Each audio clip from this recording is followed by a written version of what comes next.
Di sebuah ruang belajar sederhana, dengan dinding ditutup tripleks dan lantai beralas karpet, puluhan anak duduk bersila mengikuti pelajaran. Mereka adalah siswa kelas 2 SD Negeri 21 Mendo Barat, Kabupaten Bangka. Meski semangat belajar tinggi, kondisi ruang kelas jauh dari kata layak. Laporan kerusakan sudah disampaikan sejak 2021, namun hingga kini belum ada perbaikan menyeluruh.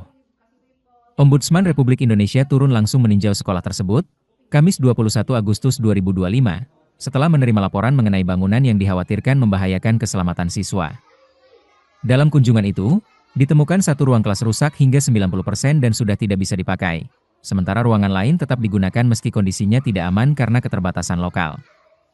Kepala sekolah mengaku, pihaknya bersama paguyuban orang tua murid terpaksa menutup dinding rusak dengan tripleks, serta membawa karpet dan meja belajar dari rumah agar proses belajar tetap berjalan. Berlangsung sejak kapan Ibu kondisi seperti ini?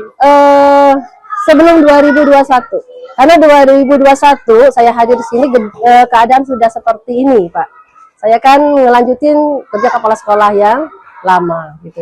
Jadi sebelum 2021 keadaannya sudah seperti ini dan saya koordinasi dengan kepala sekolah yang lama, mereka pun sudah berusaha untuk meminta rehab. Tapi belum berhasil sampai dengan saat ini. Berarti sejak 2021 itu setelah banyak kita meminta bantuan ke dinas ya, iya, untuk melakukan rehab, tapi belum ada kapan. Itu kita dapat satu yang gedung belakang ini, yang itu atas perintah PJ Bupati. 2024 kita dapat satu. Sebenarnya untuk menggantikan yang kelas yang ini, kelas yang 2B ini. Tetapi di tahun ini kita diharuskan terima 2 kelas lagi. Jadi ini ruang ini dipakai lagi. Padahal PJ Bupati sudah mengatakan itu tidak usah dipakai lagi. Tetapi karena keterbatasan ruang, jadi dipakai lagi, kejadian lagi yang ini. Gitu. Tapi untuk kenapa nih Bu?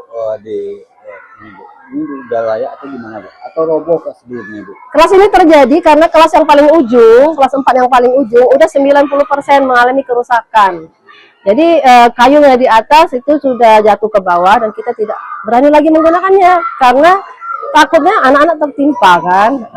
Jadi lebih ke keamanan ya, membahayakan ya. Masih digunakan Ibu ya? Enggak digunakan lagi. Ini. Yang paling ujung sana. Jadi penggantinya yang ini. Jadi lebih aman ini sih daripada yang ujung. Kalau yang ujung memang udah ada layak sama sekali 90%. Iya, sudah 90%. Jadi kayu itu udah dari atas nyemplok ke bawah. Udah. Dan ini udah kita laporkan sih. dari kapan? 2021 sampai 2025. Iya.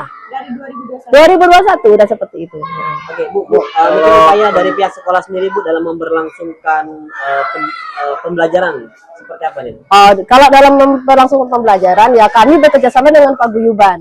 Seperti kelas ini yang sebenarnya tidak layak, tetapi paguyuban hadir di sini bekerja sama dengan kami, memberikan triplek, memberikan karpet, memberikan segala keperluan di sini. Meja-meja itu mereka bawa dari rumah masing-masing. Ada sih mereka protes ya, wajar mereka protes karena anak-anak mereka tidak mendapatkan pelayanan maksimal di sekolah kami ya. Tetapi setelah kami jelaskan, kami lagi berusaha, dinas juga lagi berusaha. Mereka mengerti, bekerja sama dengan kami, berkolaborasi dengan kami dan sampai sekarang ya aman. Pembelajaran berlangsung baik ya, cuman untuk mutunya kami berusaha dari SDM-nya ya berusaha memberikan yang terbaik. Karena masalahnya cuma di Sapras. Nah, Saprasnya kami seperti itulah Bapak Ibu lihatlah. Kami sebisa kami lah, semampu kami lah kami perbaiki. Yang rusak 90% itu satu. Terus yang duanya itu imbas dari kerusakan itu kan, karena dia kan satu bangunan itu kan nyambung kan. Itu aja. Kalau yang lain ya hanya kebocoran sedikit. Tapi ruang kepala sekolah termasuk rusak berat. Anggota Ombudsman RI, Johannes Widijantoro, menyatakan keprihatinannya. Ia menegaskan negara wajib menjamin hak dasar anak, termasuk pendidikan yang aman dan layak.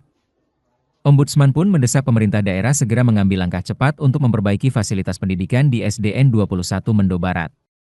Ya, kami dari Ombudsman tentu dalam rangka kami menjalankan tugas kewenangan kami ya untuk memastikan bagaimana penyelenggaraan pelayanan publik, layanan dasar kita di sekolah SD ini, kita sudah lihat memang secara fisik ya, ada banyak ruangan yang memang sudah semestinya direnovasi ya, demi perjalanan proses penyelenggaraan pembelajaran di tempat ini ya, terutama juga untuk aspek keamanan keselamatan anak-anak kita. Yang kedua tentu kami tadi juga sudah mendengar dalam dialog ya bahwa memang pemerintah daerah, Dinas Pendidikan sudah berupaya ya untuk merealisasikan renovasi itu. Tentu kami dari Ombudsman juga mendorong agar ada percepatan, ada kreativitas, ada upaya-upaya terobosan untuk bisa mempercepat proses renovasi ini. Karena kita dengar juga bahwa SD ini ternyata bukan satu-satunya ya yang harus diberi perhatian oleh Pemda, maka kami dari Ombudsman juga berupaya untuk senantiasa mendorong ya semua pihak, baik di Pemda maupun juga nanti kalau diperlukan ya kita akan juga berkoordinasi dengan Kementerian Pendidikan. Saya kira memang kita masih punya PR yang banyak ya kalau kita bicara soal akses ya. Mungkin Bangka Belitung juga tidak lebih parah atau tidak lebih buruk ketimbang beberapa daerah lain ya, yang memang masih memiliki persoalan dalam penyediaan aksesibilitas bagi pendidikan dasar kita.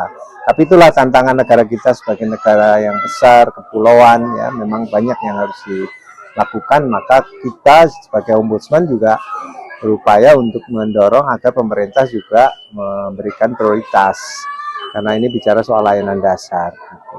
Dan secara umum mungkin Bapak. Sementara itu, penjabat Sekda Bangka, Tony Marza, mengakui layanan dasar pendidikan belum optimal. Pemda berjanji akan memprioritaskan sekolah-sekolah yang kondisinya paling membutuhkan perbaikan pada tahun 2026.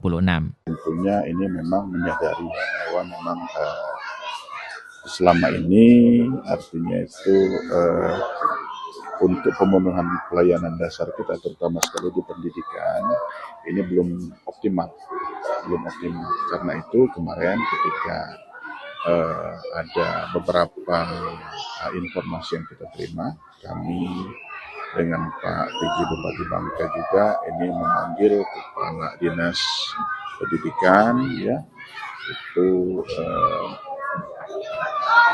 termasuk menanyakan sebab musabab dan sebagainya, dan kemudian kita sepakat bahwa di 2026 kita akan bergerak dengan data karena pemetaan kebutuhan sekolah itu harus dimulai dari prioritas yang paling membutuhkan dan segera, habis itu mungkin yang membutuhkan atau yang kurang membutuhkan gitu.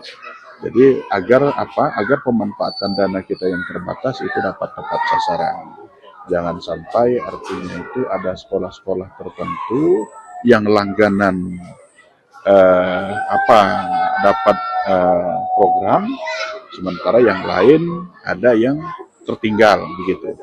Nah, sehingga memang kita di 2026 ini sepakat bahwa kita akan bergerak dengan data, termasuk yang seperti ini. Yang seperti ini juga kan sudah jelas artinya itu membutuhkan penanganan segera. Dan sekarang proses kita untuk 2026 ini sedang dalam pembahasan KUA PPAS dengan DPRD Kabupaten Bangka, dan semoga saja artinya itu DPRD-nya juga ini membawa aspirasi tersebut untuk dibahas di TAPD begitu, sehingga ketika informasi ini klop dari jajaran eksekutifnya maupun legislatifnya, itu akan mudah untuk disepakati menjadi APBD 2026.